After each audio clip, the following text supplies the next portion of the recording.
एक ऐसी कौम जिसको अल्लाह ने पानी में डुबोकर हलाक कर दिया, एक आंधी जिसने पहाड़ों जैसे मजबूत लोगों को खजूर के सूखे तनों की तरह उड़ा दिया, एक ताकतवर बादशाह जिसने अल्लाह का मुकाबला करने के लिए दुनिया में ही जन्नत बना डाली। 300 साल बाद जब वो उस जन्नत को देखने के लिए निकला तो उससे पहले ही उसकी रूह कब्ज कर ली गई।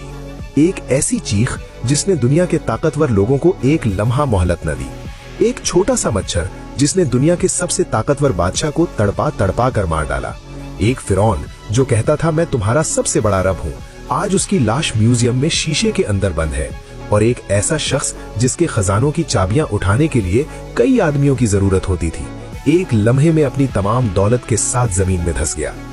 इस वीडियो में हम आपको बताएंगे कि हजरत आदम अलैहिस्सलाम से लेकर मौजूदा दौर तक वो कौन लोग थे जिन्होंने अल्लाह को चैलेंज किया और फिर उनका इबरतनाक अंजाम क्या हुआ। तारीख के पहले दिन से लेकर आज तक हर एक का अंजाम इससे ज्यादा खौफनाक है जितना आप सोच सकते हैं।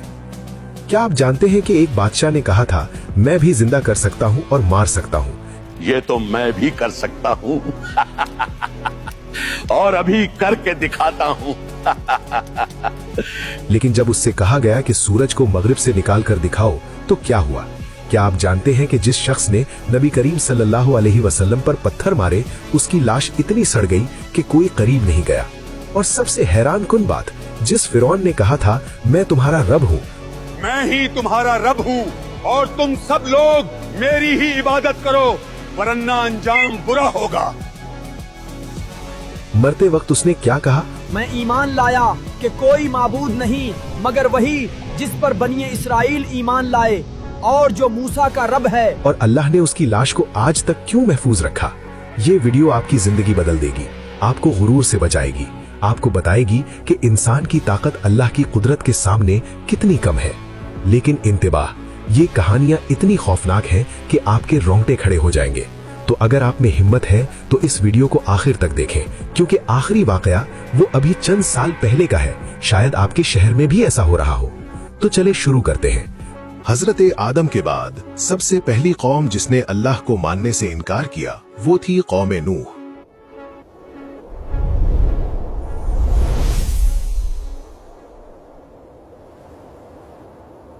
सबसे पहला बड़ा वाकया है कौम नूह का। हजरत नूह अलैहिस्सलाम ने अपनी कौम को 950 साल तक अल्लाह की तरफ बुलाया, लेकिन उनकी कौम ने इनकार किया और कहा ये तो एक आम इंसान है, अगर अल्लाह को पैगाम भेजना होता तो किसी फरिश्ते को भेजता। हम एक अजीम कौम हैं और हमारे लिए अल्लाह कभी भी एक मामूली इंसान को नहीं भेज सकता। उन्होंने हजरत नूह का मजाक उड़ाया और कहा अगर तुम्हारा खुदा इतना ताकतवर है तो हमें अजाब क्यों नहीं देता। अगर तुम्हारा खुदा इतना सच्चा है तो हमें अजाब क्यों नहीं देता। अल्लाह ने हजरत नूह को हुक्म दिया कि कश्ती बनाए। अल्लाह पाक फरमा रहे हैं कि सहरा में एक कश्ती तैयार करो और हम तुम्हारी मदद फरमाएंगे। जब कश्ती मुकम्मल हुई तो जमीन से पानी के चश्मे फूट पड़े और आसमान से मूसलाधार बारिश शुरू हो गई। पूरी कौम पानी में डूब गई। सिर्फ वही लोग बचे जो हजरत नूह के साथ कश्ती में सवार हुए थे। ये था पहला बड़ा सबक उन लोगों के लिए जिन्होंने अल्लाह को चैलेंज किया।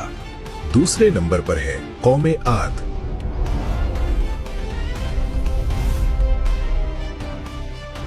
ये कौम जिस्मानी तौर पर बहुत ताकतवर थी। वो बहुत लंबे कद के लोग थे और मजबूत इमारतें बनाते थे। उन्होंने पहाड़ों में महल्ला तामीर किए थे। हजरत हूद अलैहिस्सलाम ने उन्हें अल्लाह की इबादत की दावत दी, लेकिन कौम आद ने गुरूर में आकर कहा इस दुनिया में हमसे ज्यादा ताकतवर और कोई नहीं। हमें देखकर तो हवाएं भी रुख फेर लेती है, तो कौन है जो हमें गिरा सकता है।